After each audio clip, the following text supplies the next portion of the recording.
Yeah, so I want to show you guys how you can repurpose these dead rollers where the paint's dried on them and you have no use for them. So we're going to turn these into cement rollers. So when you have a roller like this, it's really good when it's completely dry. Don't have it wet or anything like that. So basically all I do is I have some spray foam. Shake it up. So I'm going to spray foam this.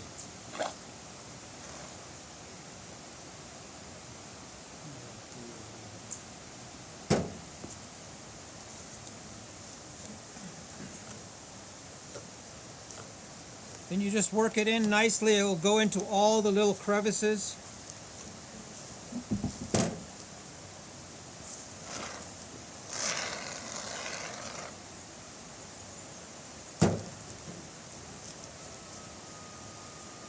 And when you touch the foam, the spray foam, it actually collapses. And what I mean by that is it compresses and it gets smaller.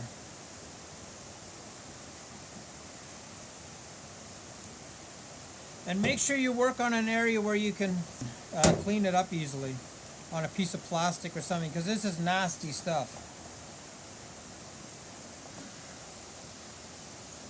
So when you push it down, it'll actually climb back up again.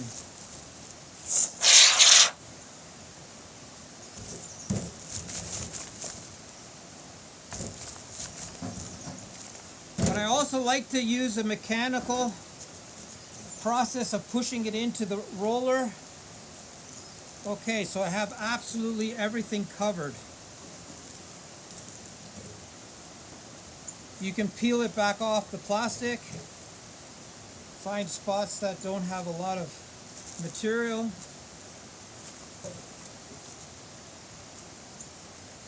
Okay, so I'm 100% sure that I've covered and pushed this material into the roller enough.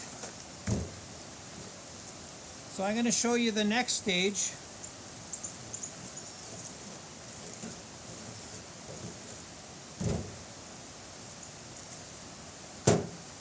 Make sure to watch the video how we made this bark texture roller. It's an older video, but I'll put it in the link. But it shows you exactly how to make this bark texture roller. And it's the same process as what I'm doing, just as a bark roller, not as a stone imitator. Okay, now I'm going to put more of this material on.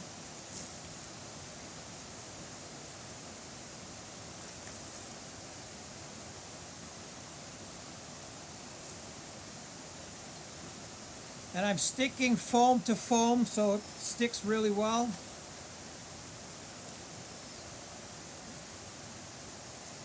And you don't have to be super precise.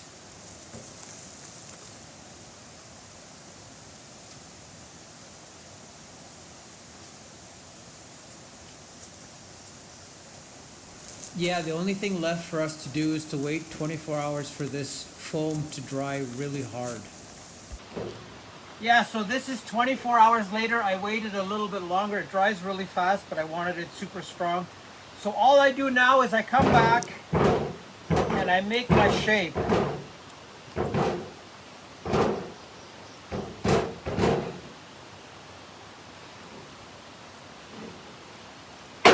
Anything that's high, I use that as a spot to push in, and that gives me more texture. Unfortunately, I can't find high density foam here in Ecuador, so I have to use this foam just to show you this experiment.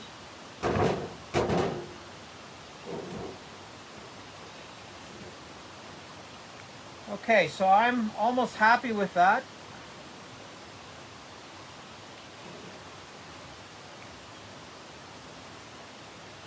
And the more you push it in, the harder it gets. So I got a good texture going here. If I do this, I can see where the high spots are.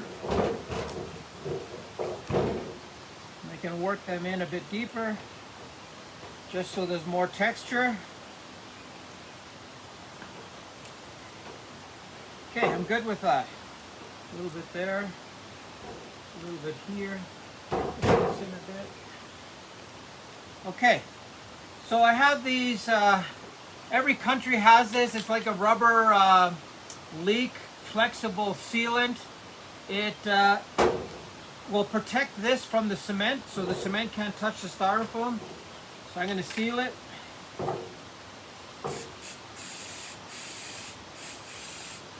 And when you spray this, you can actually see a lot more if your textures turned out nice or not.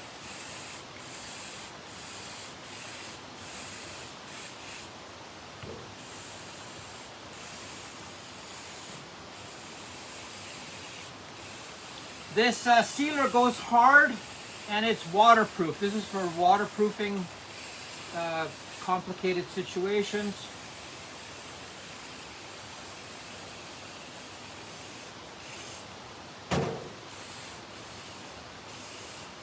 Make sure you get rid of all the yellow. Okay, this is another one that I made yesterday with this one, a smaller one, so you can get into the corners with this.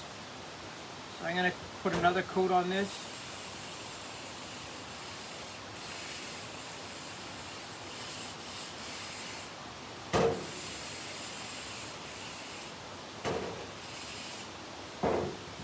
Okay.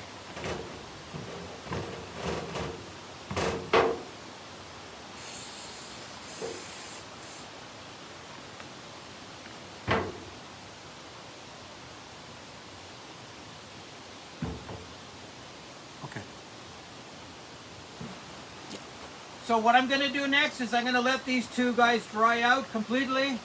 We've got a bit of sun today, and then I'm going to mix up a cement sheet, and we're going to roll these to show you what the texture actually looks like in real time.